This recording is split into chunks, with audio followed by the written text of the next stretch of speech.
நம்மள பல பேர் இந்த சவுண்டுக்கே அடிமையாக இருப்போம். ஆமாங்க, இன்றைக்கி நம்ம ரோட்டு கடை கொத்து பரோட்டா எப்படி பண்ணுறதுன்னு பார்க்கலாம். அதுக்கு நான் 2 பரோட்டா எடுத்திருக்கேன். இதை முடிஞ்ச அளவு குட்டி குட்டி பீசஸாக பிச்சு வச்சுக்கோங்க. பரோட்டாவை இது போல் நல்லா குட்டி குட்டி பீசஸாக பிச்சு வச்சுக்கலாம். அடுத்து நான் வீட்டிலே பண்ண எம்டி சால்னா எடுத்திருக்கேன். இதுக்கு பதிலாக நீங்கள் சிக்கன் அப்படி இல்லைன்னா மட்டன் சால்னா கூட எடுத்துக்கலாம். ரொம்ப சூப்பராக இருக்கும். இப்போது ஒரு இரும்பு தோசைக்கல் கொஞ்சம் பெருசாக இருக்கிறது போல் பார்த்து எடுத்துக்கோங்க. அதில் கொஞ்சமாக எண்ணெய் சேர்த்துக்கலாம். ஒரு 2 டேபிள் ஸ்பூன் போல் நான் எண்ணெய் சேர்த்துருக்கேன். இப்போது ஒரு வெங்காயம் ரொம்ப குட்டியாக கட் பண்ணி சேர்த்துக்கிறேங்க. கூடவே ஒரு பச்சை மிளகாய் கட் பண்ணி சேர்த்துக்கலாம். அப்புறமா ஒரு கொத்து கருவேப்பிலையும் சேர்த்து லைட்டாக இதை வதக்கிக்கோங்க. வெங்காயம்லாம் ரொம்ப சாஃப்டாக அப்படி வதக்கிடக்கூடாது. லைட்டாக அந்த கண்ணாடி பதம் வந்ததுமே நம்ம தக்காளி சேர்த்துக்கலாம். வெங்காயம் எவ்வளோ சேர்த்திங்களோ அதில் பாதி அளவு தக்காளி சேர்த்துக்கோங்க. நான் ஒரு பாதி தக்காளி மட்டும் கட் பண்ணிவிட்டு சேர்த்துக்கிறேன். கூடவே உப்பு சேர்த்து வதக்கிக்கலாங்க. தக்காளியும் அது மாதிரி ரொம்ப சாஃப்டாகாமல் வதக்கிக்கோங்க.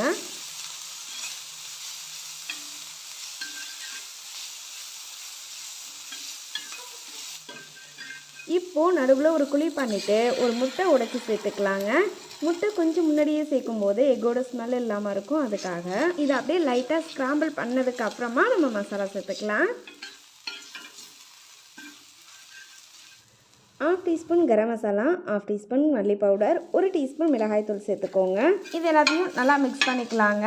முட்டை கூட எல்லா மசாலாவும் கலந்து வர்றது போல்.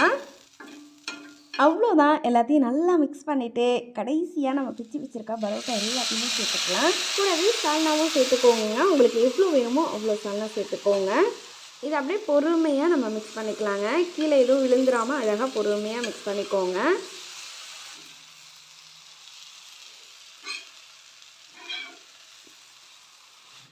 அவ்வளோதான். இப்போ நம்மளோட ஃபைனல் பார்ட் நல்லா ஷார்ப்பான எட்ஜஸாக இருக்கிற மாதிரி கிளாஸ் எடுத்துக்கோங்க. உங்களால் எவ்வளோ முடியுமோ அந்த அளவுக்கு இதை நல்லா பொடியாக கொத்தி எடுத்துக்கோங்க. அப்போ தான் சாப்பிட்றதுக்கு ரொம்ப சூப்பராக இருக்கும். கூடவே கொஞ்சமாக மல்லி இலையும் பெப்பர் பவுடரும் சேர்த்துக்கலாம்.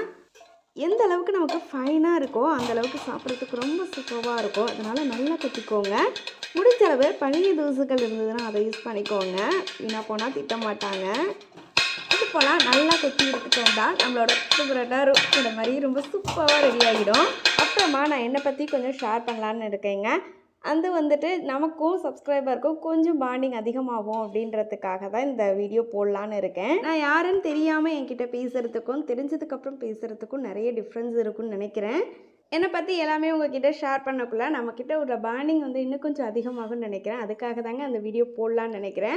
அந்த மாதிரி ஒரு வீடியோ போடலாமா வேண்டாமான்னு மறக்காமல் கமெண்ட் பண்ணுங்கள். நீங்கள் போடலான்னு சொன்னால் நான் அது மாதிரி போடுறேன். மற்றபடி வேறு எதுனா தெரியணுண்டா கூட கொஷினாக ரைஸ் பண்ணுங்கள். அந்த கொஷினுக்கும் நான் ஆன்சர் பண்ணுறேன். டெய்லி ஒரே மாதிரி குக்கிங் வீடியோவாக இல்லாமல் கொஞ்சம் இன்ட்ரெஸ்ட்டாக போகும். அதுக்காக தான். அப்புறமா கிவ் அவே வின்னர் 1 or 2 டேஸில் அட்வான்ஸ் பண்ணிடுறேன். தொடர்ந்து சப்போர்ட் பண்ணுங்கள். தேங்க்ஸ் ஃபார் வாட்சிங்.